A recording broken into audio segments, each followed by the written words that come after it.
Good morning friends. आज हम लोग ऐसा सेल्फ इंट्रोडक्शन देना सीखेंगे कि जॉब इंटरव्यू में आपका सिलेक्शन तो पक्का होगा। जी हाँ, इस सेल्फ इंट्रोडक्शन यानी आत्म परिचय में जो बात मैं आपको बताने वाली हूँ और जिस तरीके से बताने वाली हूँ, आपको बिना ज़्यादा अपना दिमाग लगाए इन बातों को रट जाना है और आपका सिलेक्शन पक्का हो जाएगा। चलिए शुरू करते हैं आज की क्लास को। Hi guys, welcome to Bhavdiya English classes. तो मैं हूं मधु मैम और आप देखना शुरू कर दिए सेल्फ इंट्रोडक्शन वाली क्लास। चलिए क्लास को शुरू करते हैं। उससे पहले अगर चैनल पर नए हैं तो चैनल को सब्सक्राइब कर दीजिए, साथ ही बेल आइकन को ज़रूर प्रेस कर दीजिएगा ताकि हमारे चैनल पर कोई नई क्लास आए तो आपको ज़रूर पता चल जाए। चलिए शुरू करते हैं आज की क्लास को। सबसे पहले मैं आपको बता दूं कि सेल्फ इंट्रोडक्शन यानी कि जब आप अपना परिचय देते हैं तो सबसे पहली चीज़ जो आपको करनी है वो है सामने वाले को ग्रीट करना, सामने वाले का अभिवादन करना, जो आप कर सकते हैं कहकर गुड मॉर्निंग सर या मैम। यानी कि पैनल में आपके सामने जो बैठा हुआ हो, चाहे वो सर बैठे हुए हों या मैम बैठी हुई हों, आप कहेंगे गुड मॉर्निंग सर या मैम। अगर दोनों बैठे हुए हों तो आप क्या कहेंगे, good morning sir and ma'am. यहाँ तक बात क्लियर हो गई। अभिवादन करना ये कंपलसरी है, इस स्टेप को आप नहीं छोड़ सकते। अगर आपको सिलेक्शन पाना है तो आपको ये स्टेप नहीं छोड़ना है। आगे बढ़ेंगे और उनको कहेंगे थैंक यू। किस लिए कहेंगे थैंक यू, समझिए एक बात, पूरे भारत में जितने ही लोग होंगे जो इस नौकरी के लिए जिन्होंने अप्लाई किया होगा, उनमें से छट कर के कितने लोग होंगे जो इंटरव्यू देने आए होंगे। तो फ्रेंड्स, कुछ लोग ऐसे भी होंगे ना जिनको मौका ही नहीं मिला होगा कि वो पैनलिस्ट के सामने बैठे, इंटरव्यूअर के सामने बैठ सके। आपको ये मौका मिला है तो इसके लिए आपको धन्यवाद देना ज़रूरी है ना। तो इसके लिए धन्यवाद जताते वक्त आप क्या बोलेंगे, first of all thank you for giving me this opportunity to introduce myself. यानी कि आप उनको धन्यवाद देंगे कि आपको उन्होंने अपना इंट्रोड्यूस देने के लिए मौका दिया। आगे आप अपना नाम बताएंगे। कैसे बताएंगे, I am Madhu Mishra, I am Ashu Mishra. इसके बाद आप अपनी जगह के बारे में बताएंगे कि आप कहाँ से हैं। आपने अपना नाम बता दिया। अब आप अपनी जगह के बारे में बता देंगे आप कहाँ से हैं। कैसे बताएंगे, I am from Noida, Uttar Pradesh. देखिए, आप सिर्फ और सिर्फ बोलेंगे स्टेट का नाम ना, तो ये बहुत ही ज़्यादा मतलब वेग आंसर होता है। आपको क्या देना है, थोड़ा सा स्पेसिफिक होके आंसर देना है। जैसे कि नोएडा से हैं और नोएडा कहाँ है, उत्तर प्रदेश में। ज़रूरी नहीं ना सबको पता है, तो आप ऐसे बोलेंगे I am from Noida, Uttar Pradesh. आप ऐसे कह सकते हैं आई एम फ्रॉम सूरत, गुजरात। आप ये कह सकते हैं I am from Mumbai, Maharashtra. इस तरीके से आप इसको बोलेंगे। आप जहाँ से हैं पर्टिकुलरली उस जगह का नाम, साथ ही उस स्टेट का नाम लेकर आप बोलेंगे। इसके बाद आप अपनी उम्र के बारे में बात करेंगे। आपकी जो भी एज होगी, I am 26 years old, I am 27 years old, I am 28 years old. आपकी जो भी एज होगी एज इट इज़ आप बात करेंगे। इसके बाद आपने क्या क्या बता दिया अभी तक, आपने अपना नाम बताया, जगह बताई, अपनी उम्र बता दी। अब आपको क्या बताना, अपनी क्वालिफ़िकेशन, यानी कि आपने क्या पढ़ाई की है, कहाँ से पढ़ाई की है, क्या डिग्रीज है आपके पास, इसके बारे में आप बात करेंगे।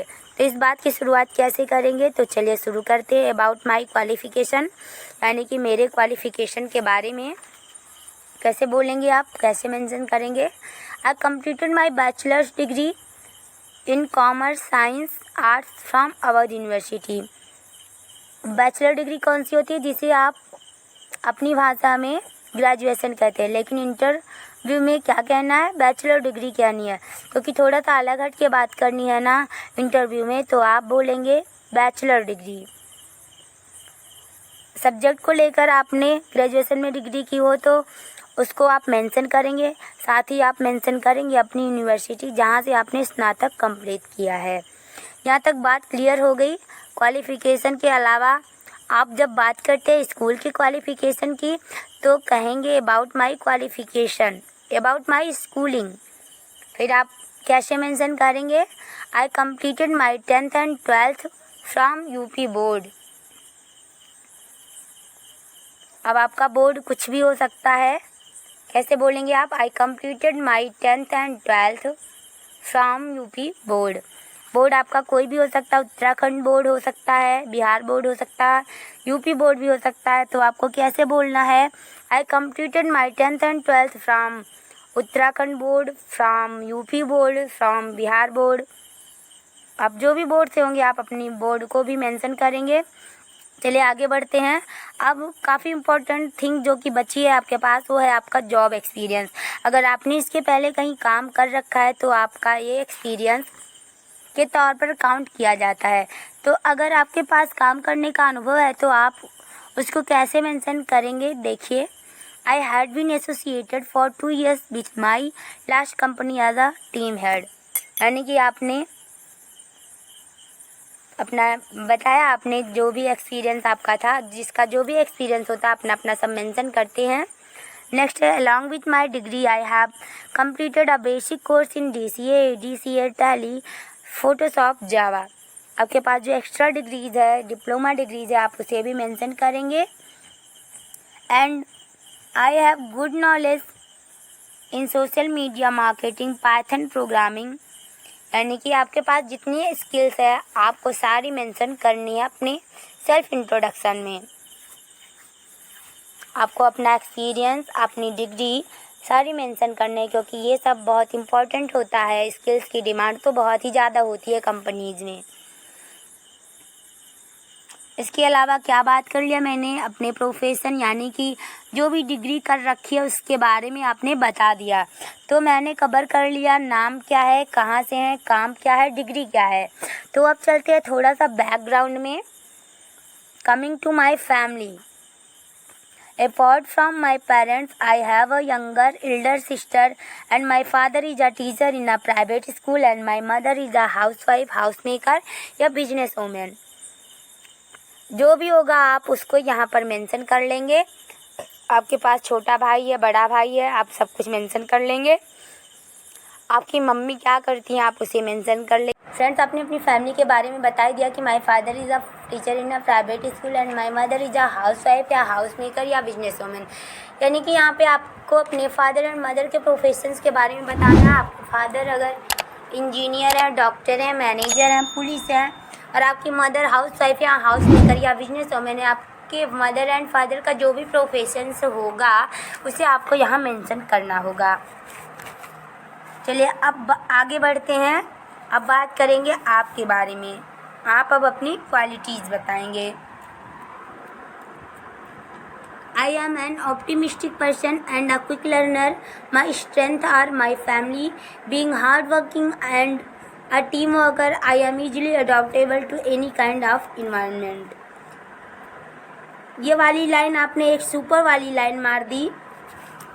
आपने यहाँ पर क्या बोल दिया, आई एम ईजिली एडॉप्टेबल, मतलब होता है जो आसानी से किसी भी वातावरण में ढल जाता है। यानी कि आपने बोल दिया कि मैं आसानी से किसी भी वातावरण में ढल जाता हूँ। क्लियर हो गई ना बात यहाँ तक। अब आएंगे आपके वीकनेस के बारे में। वीकनेस के बारे में भी थोड़ा सा बता देंगे ना। अगर आप ये बात नहीं करेंगे तो सामने वाला सोचेगा कि स्ट्रेंथ तो बता दिया बट वीकनेस के बारे में कौन बताएगा। तो आप बोलेंगे my weakness is I easily trust in people which makes me fall some time in a state of confusion. आपने क्या बता दिया, मैं आसानी से लोगों के ऊपर भरोसा कर लेता हूँ। Which makes me fall some time in a state of confusion, जो कि मुझे थोड़ा सा कन्फ्यूजन में डाल देता है, मतलब उसकी वजह से ना थोड़ा सा कन्फ्यूजन में चले जाते हैं। उसके साथ एक लाइन आपने और मार दी, I am working on it. मतलब ये जो वीकनेस है हमारी, इसको हमारी वीकनेस ना समझिए, क्योंकि मैं इसके ऊपर काम कर रहा हूँ और ये ठीक हो जाएगा। अब आएंगे अपने शॉर्ट टर्म गोल पर। आपके शॉर्ट टर्म गोल की बात करें तो my short term goal is to get the job in a reputed company organisation like yours. आप अपने शॉर्ट टर्म गोल की बात ऐसे ही मेंशन करेंगे, मतलब मेरा जो शॉर्ट टर्म गोल है वो ये है, मुझे नौकरी मिल जाए एक रेप्यूटेड, यानी कि जिसकी प्रतिष्ठा हो, वैसी प्रतिष्ठित जगह पर कंपनी हो या ऑर्गेनाइजेशन हो, जैसे कि जो कंपनी हो वो पेस्टेड ना हो, वहाँ पे और भी लोग हों जो हमारे साथ काम कर रहे हों। तो आपने डायरेक्टली बोल ही दिया कि my short term goal is to get the job in a reputed company organisation like yours. आपने तो डायरेक्टली बोल ही दिया। आपका शॉर्ट टर्म गोल क्लियर हो गया। Next My long-term goal is to achieve a good position in your company, organization, where I can build my career as well as organization too. अब थोड़े से दूरदृष्टि के बारे में बात करते हैं। मतलब लॉन्ग टर्म गोल जो है वो अच्छे पोजीशन को अचीव करना है, जहाँ पर मैं अपना करियर बना सकूँ और ऑर्गेनाइजेशन को भी ग्रोथ दिला सकूँ। मतलब यहाँ पर आप अपने कॉन्फिडेंस का थोड़ा सा प्रचार कर रहे हैं। अब ये मैंने यहाँ पर बता दिया। अब आएंगे अपने हॉबीज़ के बारे में। आपकी हॉबीज़ क्या है? My hobbies are reading book and listening music. I like to learn about new technology, doing skill enhancing online courses.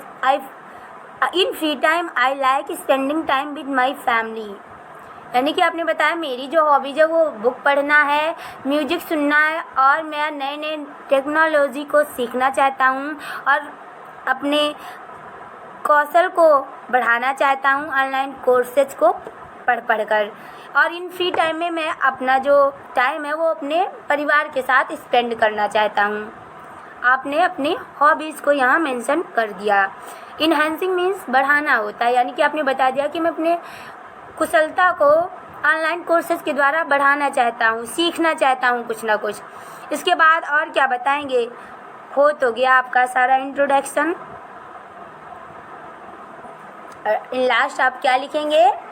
That's all about me sir या मैम।